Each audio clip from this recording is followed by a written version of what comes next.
Salut à tous, bienvenue dans ce nouveau numéro de Rex, l'émission qui décrypte les infos, les actus et les faits divers. Aujourd'hui, c'est l'heure de la patrouille. La patrouille. Salut donc, Cyriac. Salut, ça va? Donc du coup, effectivement, après les différentes actus qu'on a traitées, on a reçu une nouvelle comme quoi le Burkina s'est doté de nouveaux drones, etc. Donc j'ai essayé de scruter parce que je suis actuellement à l'actualité AES, c'est eux qui ont le vent en poupe en ce moment. Donc j'ai trouvé une vidéo, on va regarder ensemble, décortiquer.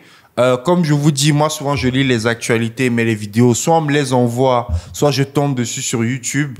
Donc là, la vidéo est sur YouTube, donc sur le média, je crois c'est BF1, Burkina Faso du coup qui a publié.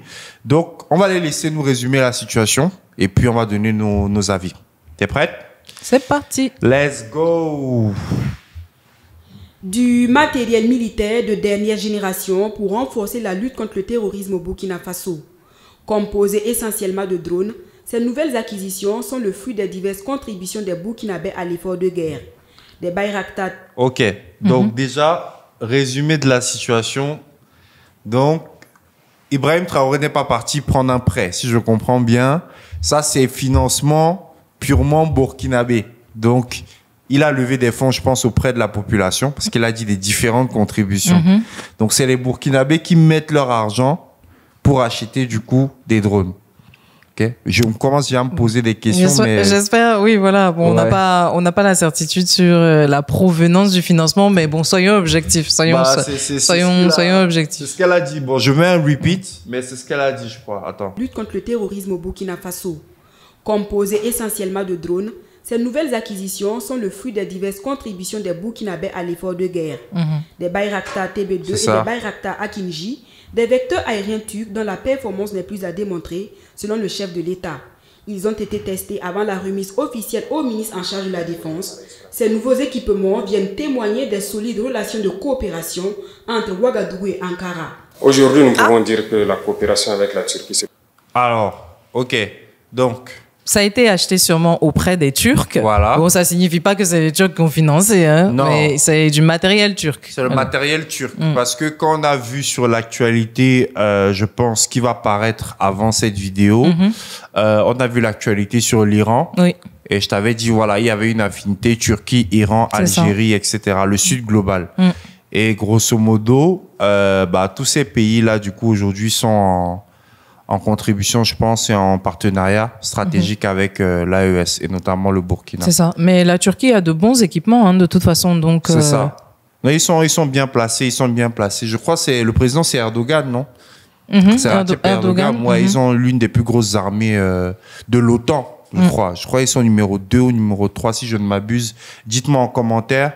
Mais ouais, les drones. Et puis, je crois que le Mali a les mêmes drones. Donc, vu que c'est l'AES, je pense que ça, ouais. si tu... Vaut mieux uniformiser la flotte de guerre. C'est ça. Donc, si tu as un marché, tu as les trois en même temps, tu vois.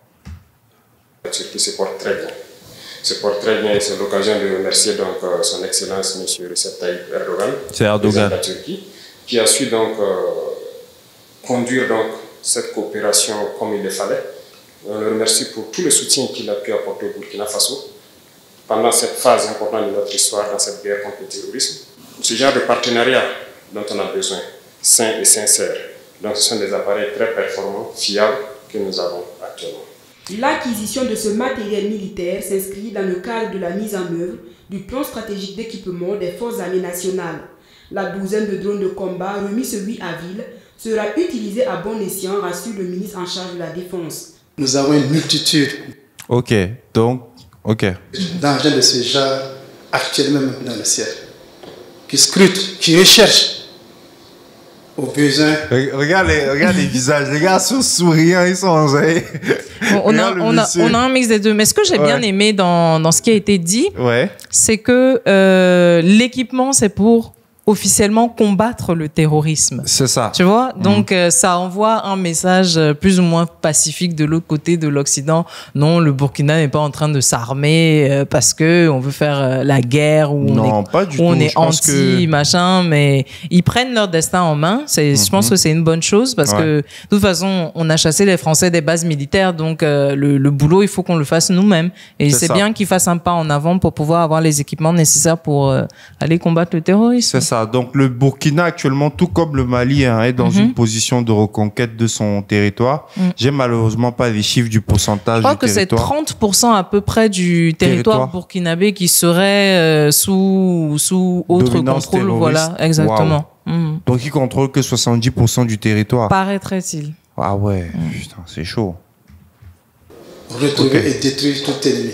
Nous prions de que nous puissions continuer de bénéficier de ces conseils, de ces équipements pour le meilleur possible de l'ensemble des combattants qui sont engagés pour la pacification et la reconquête du territoire national. Avant l'acquisition de ces vecteurs aériens, l'armée burkinabé s'était dotée en janvier 2024 de matériel roulant, d'armes de combat et de munitions. De nouveaux équipements qui ouvrent une nouvelle phase dans la guerre contre les forces du mal. D'autres équipements sont attendus dans les prochains mois, selon Kassoum Koulibaly. Ok, effectivement, donc ça vient de BF1 pour ceux qui veulent aller checker.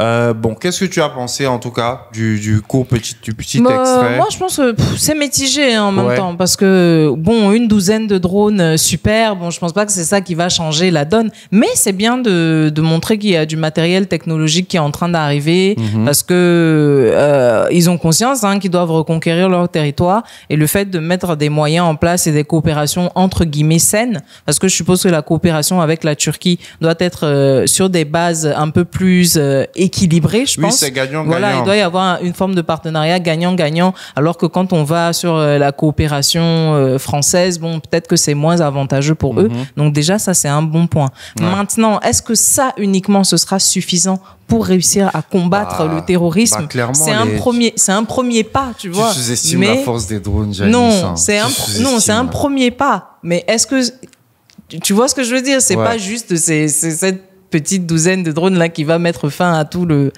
délire. Selon moi, il faut persévérer et continuer en ce sens-là, en fait. Après, il faut voir au niveau de la taille du Burkina aussi, au niveau des besoins. C'est vrai que pour moi, le Burkina n'a pas besoin de s'armer comme le Mali, par exemple. Et puis, il faut savoir qu'ils ont mis les forces ensemble. Tu vois, ils ont fait des regroupements conjoints. Donc, je pense qu'il n'y a pas peut-être économiquement, c'est beaucoup plus intéressant, je pense, pour Ibrahim Traoré d'aller à Tatillon petit à petit. Et puis, les drones vont être placés, je pense, à des endroits stratégiques.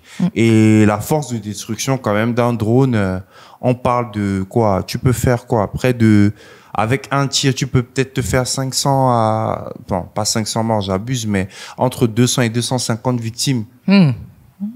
Tu vois? Donc, avec un regroupement de terroristes... Petit joujou, mais dangereux. C'est ça, petit joujou, mais tu places ça bien stratégiquement, là, ça fait mal, tu vois. Donc, je pense que c'est intéressant. Maintenant, moi, je ne m'appuie pas que sur ça. D'accord, dis-moi. Moi, j'ai regardé autre chose qu'on ne nous dit pas dans ces informations. Et c'est là où je vois qu'Ibrahim Traoré est malin. Ils sont malins. Je ne sais pas si tu as suivi récemment le Niger, et là, on fera peut-être une vidéo là-dessus, mais je vais faire rapide. Le Niger a signé un deal, je crois, il y a 2-3 jours avec les Chinois sur l'exploitation de pétrole brut. D'accord? Ah, tu vois? Et... apparemment, le deal s'est fait avec une avance de 400 millions de dollars. Ça veut dire que les gars n'ont pas encore commencé. Qu'ils ont déjà mis l'argent sur la table. Ils ont déjà donné 400 millions de dollars. Je pense qu'ils n'avaient pas envie de se faire griller la priorité par potentiellement d'autres... Tu vois? Et là, il y a des soubresauts qui auraient d'autres minerais, etc. et d'autres deals en cours avec la Chine. Je parlais tout le temps de la Chine ici. Les gens, tu te rappelles la dernière fois, je t'ai dit, la Chine a offert 80 véhicules. Pour l'armée de terre, du coup, pour traquer les terroristes. Là, il y a une avance de 400 millions au Niger. Je pense qu'il doit y avoir un autre deal avec le Burkina. Surtout que, bon, là, on parle plus de drones, mais il y a eu, on a stoppé l'extraction d'or au Burkina, là. Donc, est-ce qu'il n'y a pas... C'est ça, tu vois. Et on va se réveiller un matin. Ibrahim Traoré a fait le deal derrière. Moi, je vous dis, les gars, s'il y a la possibilité d'avoir les passeports, là, eBay, ils sont très malins ce qu'ils sont en train de faire. Parce que là, ils sont pas en train de parler, mais je pense qu'il y a des deals en soubresaut. Moi, je vois la chose comment? Dis-moi. Je vois la chose comme le partenaire militaire stratégico-militaire de l'AES, c'est la Russie. C'est la Russie qui va dire, bon, OK, ici, on est en rupture de stock. Partenaire privilégié. Ça, on ne peut pas vous donner, mais allez ici vous fournir. Je pense que c'est ce qu'ils ont fait avec la Turquie. Le partenaire économique de ces 3 pays, je pense qu'il y a la Chine. Les gars, regardez la Chine. Parce que la Chine, depuis plusieurs années, est en train de tracer sa route de la soie. Et sa route de la soie passe par l'Afrique. Et je pense qu'il y a des soubresauts de deals qui sont en train de se faire. Donc là, personne n'est au courant, mais je suis en train de vous dire ici, le Niger a déjà encaissé 400 millions de dollars au calme, sans faire de bruit. Ça, imagine la douceur du chèque. Et c'est ça aussi la force de la Chine, en fait. C'est ça. Faire les choses, mais sans nécessairement faire tout un boucan autour. Non, il n'y a pas de bruit. Ils avancent lentement, mais très sûrement. Il n'y a pas de bruit. Donc, exploitation de pétrole brut. D'accord? Bon, je pense qu'avec le tempérament des membres de l'AES, je pense que ça va venir peut-être avec une raffinerie derrière à horizon 2050 c'est ce qui serait logique. Mais les raffineries, ça prend quand même du temps, hein, parce que j'ai envie de rebondir. On va légèrement digresser. Si on va sur la raffinerie de Dangote au Nigeria, là, qui est maintenant plus ou moins opérationnelle, les barriques commencent à sortir et tout. Ça fait depuis 2013 que le projet a été lancé. Donc tu as vu le temps que ça a pris, une dizaine d'années et tout pour tout ficeler. Donc c'est ça. Donc du coup, tu as ça, je pense, qui serait en cours. Et je pense qu'effectivement, les minerais d'or du Burkina sont en négociation actuellement avec les Chinois. Parce qu'on a parlé du Zimbabwe avec le ZIG. Voilà. On a, je sais pas si tu es au courant, mais je crois la Turquie ou la Tunisie. Je crois que c'est la Tunisie. J'ai regardé sur Gold Standard, je vais revérifier. Mais la Tunisie a épuisé toutes ses réserves en dollars. Les amis. Ils ont acheté que de l'or. Ça veut dire là, dans leurs réserves, c'est le pays qui a pris le plus de risques en termes de spéculation financière sur l'or. La Turquie a pris toutes ses réserves en or. Ou la Tunisie, l'un des deux. Tu vois? Et donc, ils ont vidé tous leurs dollars, ils ont gardé de l'or. Là, on a le Burkina qui renégocie ses accords. On a le Niger. Moi, je commence à faire le lien. Si, bien sûr, parce que ça aura une importance. Ils sont en train de s'armer. Parce que, pour pouvoir créer cette prospérité économique là avec l'argent qui va arriver, il faut déjà que le territoire soit sécurisé. Et quand on parle de pétrole, bon là on n'est plus sur le Burkina, on est sur le Niger. Mais quand on parle de pétrole, s'ils veulent pas se retrouver dans la même situation que les Niger, parce que non, je laisse même l'Iran et autres, l'Irak et tout. Ils ne veulent pas se retrouver dans la même situation que les Niger qui ont énormément de pétrole, mais qui ont aussi difficulté à près de, je crois, au moins 25% de la totalité du pétrole qui fuite à chaque fois. Donc c'est énorme. Donc effectivement, les questions sécuritaires sont très importantes et les enjeux pour les enjeux économiques et autres, ça passe forcément par la sécurité du territoire, sinon on ne peut pas arriver aux objectifs. Donc pour ceux qui ne comprennent pas pourquoi ils prennent des armes, il faut des drones, sécuriser le territoire, parce que quand on parle de pétrole, on parle d'or et tout ça c'est des pipelines, c'est des choses qu'on creuse sous la terre, parce que c'est pas des transactions, on va mettre un bus et qui va ramener le truc, etc. Donc, surtout le pétrole, c'est des pipelines, c'est des choses qu'on trace sous la terre.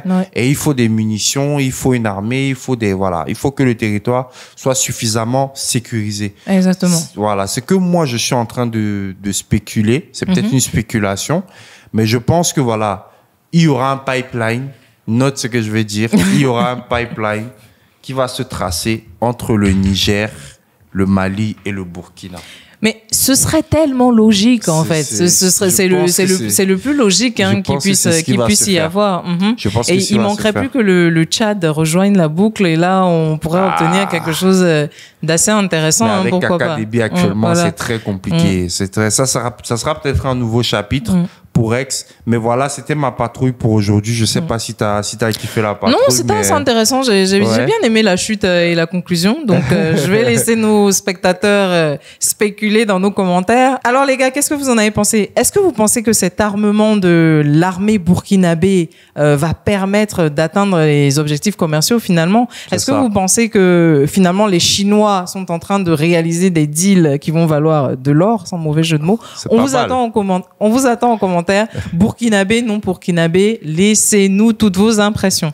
Si vous avez aimé cette émission, n'oubliez pas de vous abonner à la chaîne de l'Investisseur Africain et n'oubliez pas d'activer la cloche de notification pour ne rater aucune nouvelle vidéo. À bientôt, À bientôt en tout cas. Force à tout le monde, force à l'Afrique.